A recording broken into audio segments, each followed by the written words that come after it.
Cool water surrounded an old male midpots as he swam in his private pool on his estate. Old, faded scars could be seen in various places along his bare back and chest, the man choosing to keep them rather than having them removed through any number of various available therapies. The high-end waterproof smartwatch vibrated on his wrist, letting Goik know that he was done with his laps around his large pool, and that he had completed an additional lap compared to when he first started. Swimming the rest of the distance to the shallow end, he got out using the steps, rather than one of the many ladders throughout. Wiping water out of his many eyes, he grabbed a towel that he had already placed on a table and dried off. While a being of his wealth could have a servant do such a thing, he much preferred to do many things himself. Spying Grendel lounging on a chair, clad in only a pair of scantily short shorts and a large, reflective sunglasses of some kind, he said to the Nemean, "You're supposed to be working." "Oh, but I am, sir," the much stronger and younger man replied. "I've got my smart glasses connected to the surveillance cameras on your estate, a fully charged pulse pistol, 3 shield sticks, and a Terra Milk-Spec fragmentation grenade under my towel. This way, if someone is using a microdrone to spy, they'll think I'm asleep or something, and I have my guard down." "Good. I expected nothing less of you."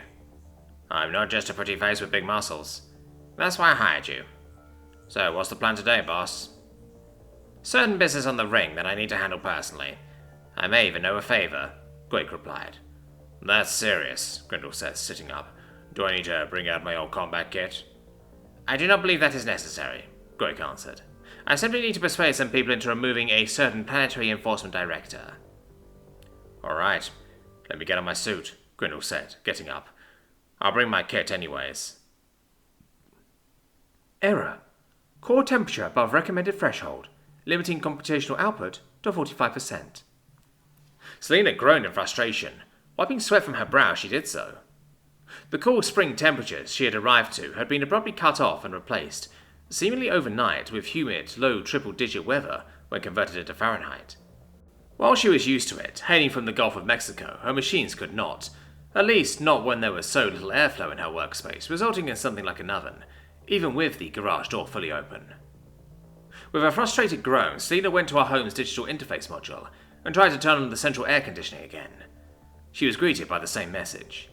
Maintenance required.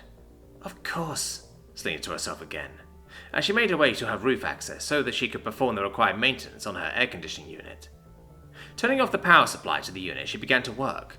Clad in a skirt and wearing only a sports bra to keep cool, she had noticed that over her course of her stay, the blue star of Wokru had deepened her already dark olive complexion. She kind of liked it. Running a diagnostic beforehand had yielded little success. It did not need refrigerant, nor did it have an electrical problem of some kind. Being the industrious and cheap girl that she was, she began to repair her faulty unit herself. She never noticed Gerd arriving, nor her setting up shop, as it were. Selena did not notice her plant friend until she started to smell roses. "Gerd, when did you get here and what are you doing?" Selena asked, still working on the faulty air conditioning unit. "A while ago," the sprouting woman replied from her spot in an out-of-the-way area, laying down nude on a towel. "Sometime when you started to swear about corrosion and cheap tubing. As for what I'm doing, I'm working on my 3rd photogasm. I don't even have to do anything besides let the star caress and kiss my skin, so I'm being the good girl you asked me to be. Oh, how I love the summers here." Selena looked around to see where her friend was, and saw that she was telling the truth. Gerd was not doing anything to herself, simply laying down on her back and absorbing sunlight. However, her skin was quite the vibrant and fetching shade of a verdant green, and the small buds all over her head vines were in various states of bloom, releasing her potent pheromones and pollen into the air. "Can't you do this at home?" "I could, but it tends to annoy my immediate neighbours," Gerd replied. "My pollen tends to drive beings to do things they wouldn't normally do, such as mating with someone else, regardless of species or gender or partner status.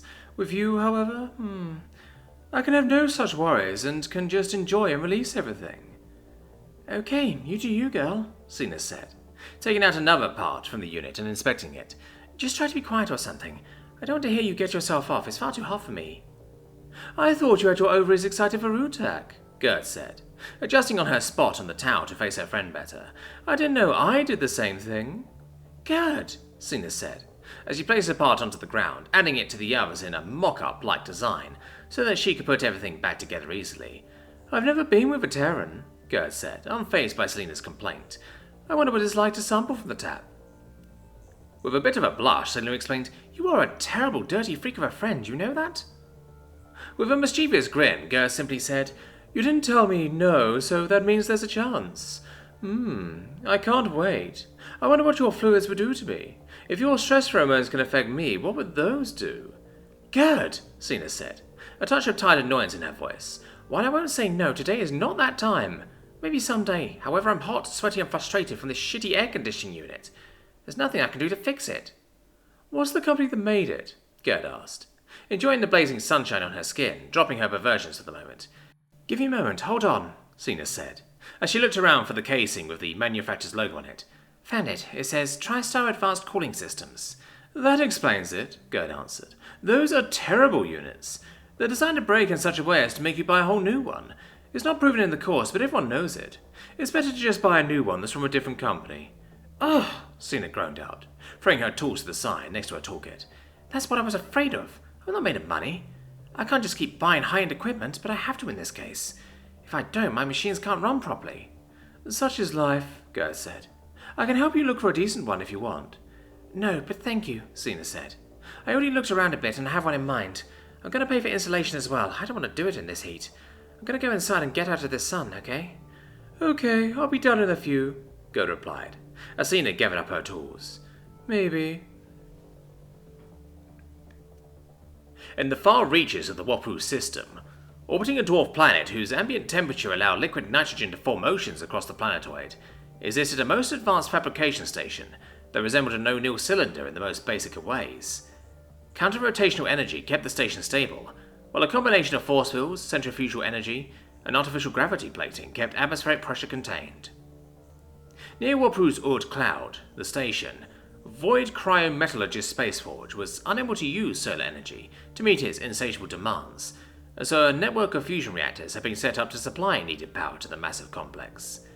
The mineral-rich world below also served to provide materials and gases other than unique metallic ores, necessary for the particular zero-gravity cold forging processes.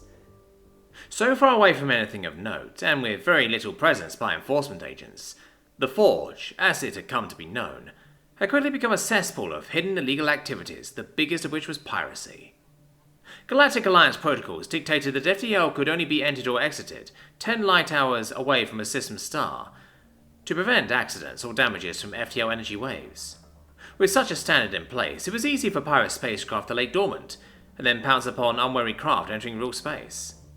Either the pirates were successful and got a portion of cargo, or left via multiple quick, light-hour FTL jumps, preventing the already sluggish enforcement response from following properly.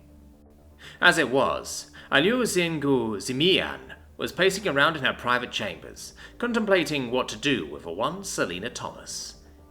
It had been most unfortunate that Dinyaka had been subdued by the Terran and Daishin duo, and even more unfortunate that much of Dinyaka's equipment had fallen into enforcement hands.